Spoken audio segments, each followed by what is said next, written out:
and Consumer Protection Act, which passed the Senate yesterday. This bipartisan bill protects and boosts the U.S. economy.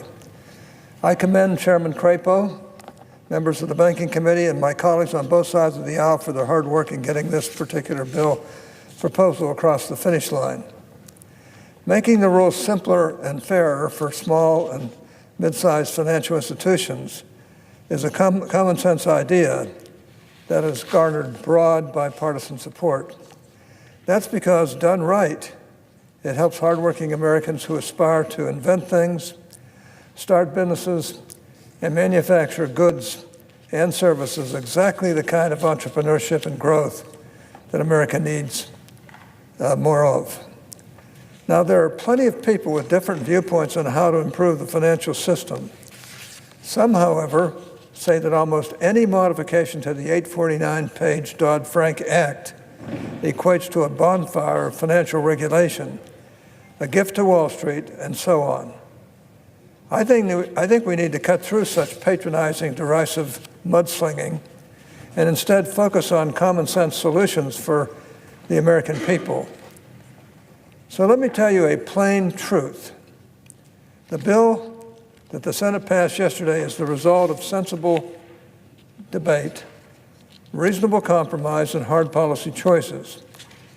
Without compromising the safety and soundness of our financial system, it provides regulatory relief to small and mid-sized banks, credit unions, and financial institutions, the kind most familiar on Main Street in my home state of Utah.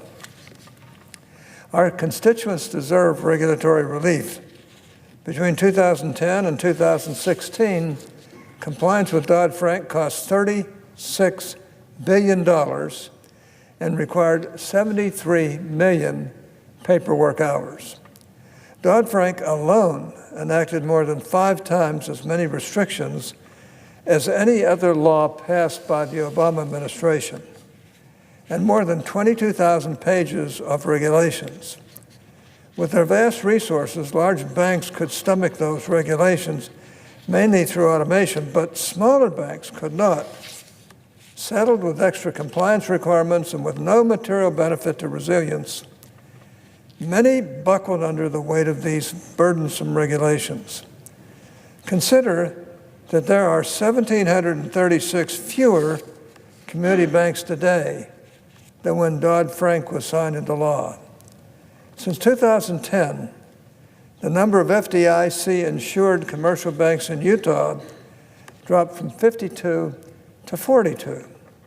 In a similar time span, the number of NCUA-insured credit unions in my home state fell from 94 to 66. Over the past decade, the percentage of small business and commercial loans dropped more than 15%.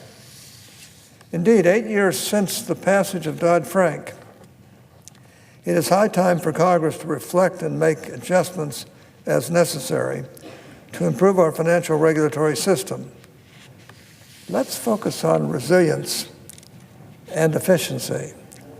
This bill does just that.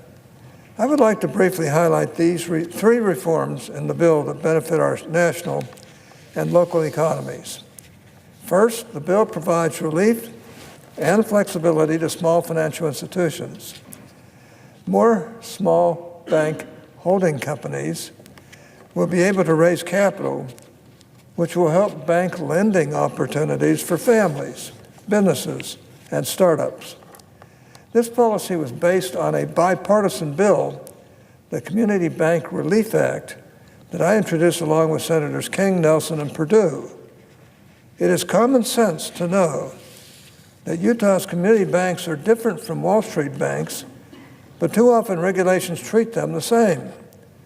Second, the bill increases the bank asset threshold for enhanced standards from $50 billion to $250 billion. I have long supported raising or recalibrating the asset threshold. It makes little sense that regional banks undergo stress tests and capital reviews similar to some of the largest, most complex global financial institutions. Similar to the unrealistic expectations put on community banks, this one-size-fits-all approach negatively affected regional banks. Third, the bill eases the regulatory burden on 5,000 community banks that make up about 98% of financial institutions. For small banks and credit unions, this legislation provides relief from some of the requirements from the qualified mortgage rule, allowing them to devote more resources to serving their members rather than spending hours complying with regulatory overreach. In today's era of extreme partisanship, this bill is a breath of fresh air. What the Senate has been able to accomplish this week is based on practical, consensus-led policy choices. While there remain other reforms that could relieve the stress of burdensome regulations, this bill is a much-needed start, which is why I wholeheartedly support this legislation. Members on both sides of the aisle agree that the broad scope of Dodd-Frank created some harmful unintended consequences. So let's make the rules simpler and fairer as appropriate, but not at the expense of safety. This bipartisan bill does just that, and the American people would be better off because of it. Mr. President, I yield the floor.